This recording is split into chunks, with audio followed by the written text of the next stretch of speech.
Le Sénégal se prépare à abriter le 7e Forum international de Dakar sur la paix et la sécurité en Afrique. C'est à ce titre que la ministre sénégalaise des Affaires étrangères a présidé ce déjeuner des éditorialistes. En attendant d'écouter les orientations de nos leaders et en prélude aux échanges entre experts à cette occasion, il me plaît ici de vous convier aujourd'hui à porter un regard attentif sur les opportunités que cette situation nous offre. D'où le thème qui a été choisi pour ce déjeuner, l'Afrique face à la pandémie entre menaces et opportunités. Sur les terrains des opérations, l'engagement des troupes reste croissant, ainsi que la multiplication des initiatives militaires. Mais l'insécurité semble gagner du terrain dans les zones de conflit. Pour y faire face, plusieurs questions seront prises en compte au prochain sommet.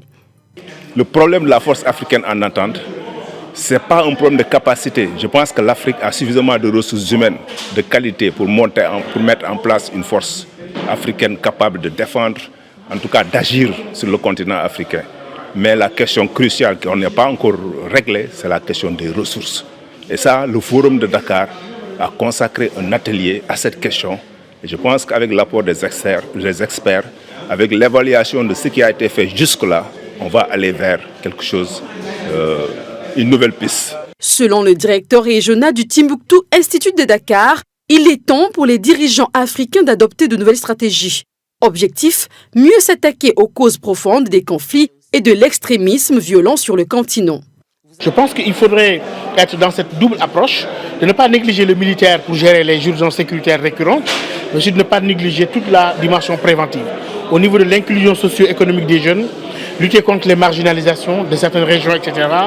Favoriser le fait que les gens développent un sentiment d'appartenance nationale qui leur empêche de suivre les groupes terroristes.